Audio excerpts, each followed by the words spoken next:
Time है जून 2025 की तारीख अब भारत की यादों में एक बहुत बड़ी ट्रेजेडी के तौर पर एच्ड हो गई है। एयर इंडिया की फ्लाइट AI-171 एक बोइंग 787-8 ड्रीमलाइनर एक रूटीन जर्नी के लिए शेड्यूल की गई थी। टेकन किन अहमदाबाद के सरदार वल्लभ भाई पटेल इंटरनेशनल एयरपोर्ट से टेक ऑफ के कुछ ही देर बाद उसकी किस्मत सील हो गई। सैकड़ों लोगों को टेकन कर जा रहा यह एयरक्राफ्ट एयरपोर्ट के पास क्रैश हो गया। उसके तुरंत बाद का सीन कैओस और हार्ट ब्रेक से भरा था। इमरजेंसी सर्विसेज साइट पर पहुंच गईं। टेकन किन इस डिजास्टर का स्केल बहुत ज्यादा था। न्यूज चैनल्स ने क्रैश की ग्रिम रियलिटी को ब्रॉडकास्ट करना शुरू कर दिया और देश ने हॉरर में देखा। शुरुआती रिपोर्ट्स कंफ्यूज करने वाली थीं। टेकन किन एक बात साफ थी, एक बड़ी एविएशन ट्रेजेडी हुई थी। जान माल का नुकसान स्टैगरिंग था। अहमदाबाद पुलिस लेसिशनर ने बाद में डेवस्टेटिंग टोल को कंफर्म किया और अनाउंस किया कि रैकेट से 204 बॉडीज मिली हैं। फैटेलिटीज के अलावा 41 लोग घायल रिवीले गए। उनमें से कई क्रिटिकली घायल थे और उनका इलाज शहर के अलग अलग हॉस्पिटल्स में चल रहा था। यह सिर्फ एक न्यूज स्टोरी नहीं थी, यह एक नेशनल ट्रेजेडी थी जिसने देश और दुनिया भर के अनगिनत परिवारों को इफेक्ट किया। पीड़ितों की आइडेंटिटीज से एक ऐसी फ्लाइट की पिक्चर सामने आई जो सपनों और प्लान्स से भरी थी और अब ट्रेजिकली खत्म हो गई थी। टाटा ग्रुप के मालिकाना हक वाली एयरलाइन ने हाई ही से प्रतिक्रिया दी। मृतकों के परिवारों के लिए 1 करोड़ रुपए के कॉम्पेंसेशन का अनाउंसमेंट किया और घायल बचे लोगों के सभी मेडिकल खर्चों को कवर करने का वादा किया। इसमें शामिल एयरक्राफ्ट एक बोइंग 787-8 ड्रीमलाइनर था, एक ऐसा मॉडल जिसे पहले भी उसके मैन्युफैक्चरिंग और सेफ्टी रिकॉर्ड को टेकन कर स्क्रूटनी का सामना करना माया है।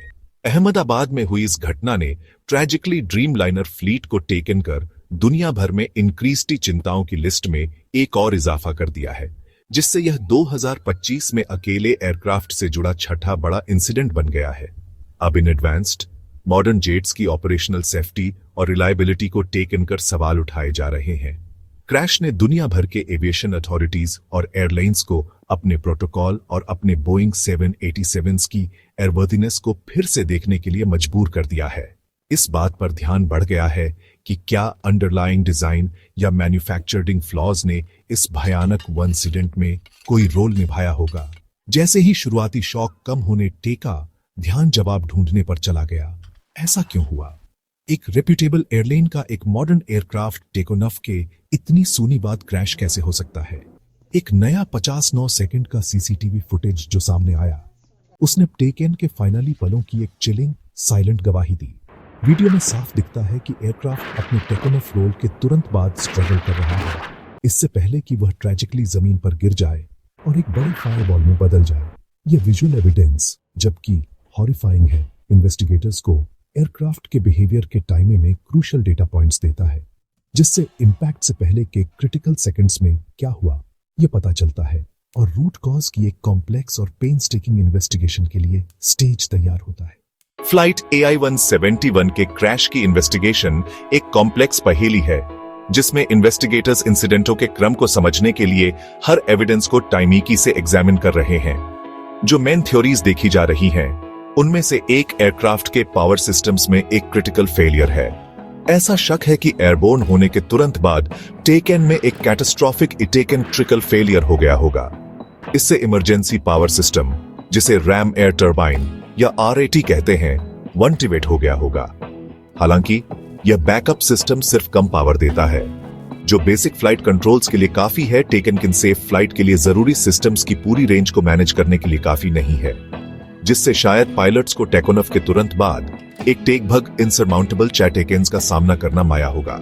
फोकस का एक और जरूरी एरिया डुअल इंजन फेलियर या एक गंभीर थ्रस्ट रिटेकेंटेड प्रॉब्लम की पॉसिबिलिटी है। किसी एयरक्राफ्ट के लिए टेक ऑफ के बाद इतनी हाई ही से ऑल्टीट्यूड लॉस ना, पावर का बहुत ज्यादा लॉस एक मेन सस्पेक्ट है। इन्वेस्टिगेटर्स इस बात की जांच कर रहे हैं कि क्या एयरक्राफ्ट के दोनों रोल्स रॉयस ट्रेंट 1000 इंजन्स एक साथ फेल हो गए या उनमें कोई ऐसी कॉमन प्रॉब्लम हुई जिससे उनकी थ्रस्ट आउटपुट बहुत कम हो गई। ऐसा कई फैक्टर्स की वजह से हो सकता है, जैसे फ्यूल कंटामिनेशन, दोनों इंजन्स में कोई कॉमन मैकेनिकल डिफेक्ट या यहां तक कि एक बर्ड स्ट्राइक। हालांकि बाद वाले का दोनों इंजन्स को एक साथ डिसेबल करना कम पॉसिबल माना जाता है। इंजीनियर्स का रैकेज यह तय करने में जरूरी होगा कि क्या वे इम्पैक्ट के समय काम कर रहे थे। टेक ऑफ रोल के दौरान पायलट एरर या एक कॉन्फ़िगरेशन मिस्टेक को भी पॉसिबल कंट्रीब्यूटिंग फैक्टर्स के तौर पर देखा जा रहा है। टेक ऑफ फेज किसी भी फ्लाइट का सबसे डिमांडिंग पार्ट होता है, जिसमें सटीक वंशन और कॉन्फ़िगरेशन की जरूरत होती है। इन्वेस्टिगेटर्स यह एनालाइज करेंगे कि क्या एयरक्राफ्ट के वजन और उस समय की मौसम की कंडीशन के लिए फ्लैप्स, स्लैट्स और स्टेबलाइजर सही ढंग से सेट थे। वे टेक ऑफ रोल के दौरान पायलट्स के वंशन और किसी भी इमरजेंसी के आने पर उनकी प्रतिक्रिया की भी समीक्षा करेंगे। फ्लाइट क्रू के ट्रेनिंग रिकॉर्ड्स और वन एक्सपीरियंस को अच्छी तरह से इन्वेस्टिगेटिंग जाएगा ताकि यह समझा जा सके कि क्या वे इतने complex in flight emergency scenario को बहुत ज्यादा प्रेशर में हैंडल करने के लिए ठीक से तैयार थे। आखिर में फ्यूल सिस्टम की इंटेग्रिटी की अच्छी तरह से जांच की जा रही है, जबकि यह कम कॉमन है। फ्यूल लीक्स, पानी या दूसरे पदार्थों से कंटामिनेशन या फ्यूल पंप्स में फेलियर जैसी प्रॉब्लम्स इंजन को भूखा कर सकती है और उसके बाद पावर का लॉस हो सकता है। अहमदाबाद में एयरक्राफ्ट को रिफ्यूल करने के लिए इस्तेमाल किए गए फ्यूल के सैंपल्स की किसी भी एबनॉर्मैलिटी के लिए जांच की जाएगी। इन्वेस्टिगेशन टीम रिफाइनरी से एयरक्राफ्ट के टैंक्स तक फ्यूल की जर्नी को ट्रेस करेगी ताकि कंटामिनेशन की किसी भी पॉसिबिलिटी को खारिज किया जा सके। इनमें से हर पॉसिबल वजह tech and electrical failure, engine problem, pilot वंशन या फ्यूल इश्यूज इन्वेस्टिगेटर्स को उस पहेली का एक क्रिटिकल पार्ट रिवीलती है जिसे पीड़ितों के परिवारों को क्लोजर देने और फ्यूचर में ऐसी ही ट्रेजेडी को रोकने के लिए हल करना होगा। हर मॉडर्न एविएशन इन्वेस्टिगेशन के दिल में दो जरूरी इक्विपमेंट्स होते हैं, फ्लाइट डेटा रिकॉर्डर और कॉकपिट वॉइस रिकॉर्डर, जिन्हें कलेक्टिवली ब्लैक बॉक्स कहा जाता है। ये डिवाइस साइटेकेनेंट विटनेस होते हैं, जिन्हें तेज इंपैक्ट और आग से बचने के लिए डिजाइन किया जाता है ताकि वे एक फ्लाइट के फाइनली पलों की कहानी बता सके। फ्लाइट डेटा रिकॉर्डर हवा की स्पीड और अल्टीट्यूड से टेकन कर इंजन परफॉर्मेंस और कंट्रोल इनपुट्स तक हजारों पैरामीटर्स को रिकॉर्ड करता है, जिससे फ्लाइट का एक डिटेल्ड टेक्निकल लॉग मिलता है। कॉकपिट वॉइस रिकॉर्डर कॉकपिट से सभी आवाजें कैप्चर करता है, जिसमें पायलट की matter cheat, air traffic control के साथ लेस्यूनिकेशंस और एयरक्राफ्ट के सिस्टम्स से जरूरी ऑडिटरी वार्निंग्स शामिल होती है। AI-171 इन्वेस्टिगेशन के लिए ये रिकॉर्डर सच को अनलॉक करने की कुंजी है। हालांकि अहमदाबाद इन्वेस्टिगेशन में एक बड़ी कॉम्प्लिकेशन सामने आई है। ब्लैक बॉक्स रैकेज से डैमेज्ड कंडीशन में मिले थे। इंपैक्ट की तेज फोर्स और उसके बाद की तेज आग ने इन कथित तौर पर इंडिस्ट्रक्टिबल यूनिट्स पर असर डाला है, जबकि उन्हें वन स्ट्रीम कंडीशंस का सामना करने के लिए बनाया गया है। वे पूरी तरह से इनवल्नरेबल नहीं है। यह डैमेज भारत के एयरक्राफ्ट इंसिडेंट इन्वेस्टिगेशन ब्यूरो के इन्वेस्टिगेटर्स के लिए एक गंभीर चुनौती है। अब मेन काम इन डैमेज रिकॉर्डर्स को सावधानी से हैंडल करना और उन्हें एक स्पेशलाइज्ड टेकन लेबोरेटरी में ले जाना है, जहां वन स्पर्ट्स अंदर की मेमोरी यूनिट्स को और नुकसान पहुंचाए बिना डेटा वन एक्सट्रैक्शन की डेलिकेट प्रोसेस करने की कोशिश करेंगे। एक डैमेज्ड ब्लैक बॉक्स से डेटा एनालाइज करने की प्रोसेस बहुत टाइमिंग होती है और इसमें समय लग सकता है। टेक्नीशियंस को पहले कोर मेमोरी मॉड्यूल्स तक पहुंचने के लिए प्रोटेक्टिव केसिंग को सावधानी से लॉस्टलना होगा। अगर मॉड्यूल्स खुद फिजिकली डैमेज्ड हैं, तो वन स्पर्ट्स को स्टोर्ड डेटा को पढ़ने के लिए एडवांस्ड फोरेंसिक टेक्निक्स का इस्तेमाल करना पड़ सकता है। कभी-कभी माइक्रोस्कोपिक टेकन पर मेमोरी चिप्स को रिपेयर भी करना पड़ सकता है। जितना भी डेटा बचाया जा सके वह जरूरी है। कॉकपिट वॉइस रिकॉर्डर उदाहरण के लिए यह बता सकता है कि क्या पायलट्स ने इमरजेंसी डिटेक्टर की वे किन टेक्निकल इश्यूज पर चर्चा कर रहे थे और क्रैश से पहले के सेकंड्स में उन्होंने कैसे प्रतिक्रिया दी। फ्लाइट डेटा रिकॉर्डर डेटा यह पिन पॉइंट कर सकता है कि कब एक सिस्टम फेल हुआ या एक इंजन ने पावर खो दी। इन बॉक्स से डेटा को सफलतापूर्वक निकालना सबसे जरूरी है।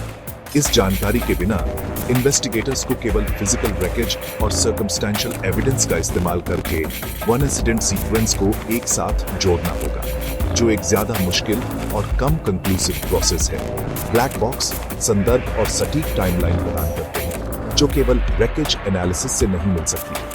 वे टेकन ट्रिकल फेलियर से टेकन कर इंजन मालफंक्शन तक विचार की जा रही विभिन्न थ्योरीज की पुष्टि या उन्हें खारिज कर सकते हैं। इस इन्वेस्टिगेशन का भाग्य और सटीक जवाब, जो इतने सारे लोग बेसब्री से इंतजार कर रहे हैं, अब बड़े पैमाने पर टेक्निकल वन एक्सपर्ट्स की क्षमता पर निर्भर करता है कि वे इन साइटेकेंट क्रैश की इमेंस कम्प्लेक्सिटी और मॉडर्न एविएशन के ग्लोबल नेचर को देखते हुए अहमदाबाद डिजास्टर की इन्वेस्टिगेशन अकेले भारत द्वारा नहीं की जा रही है।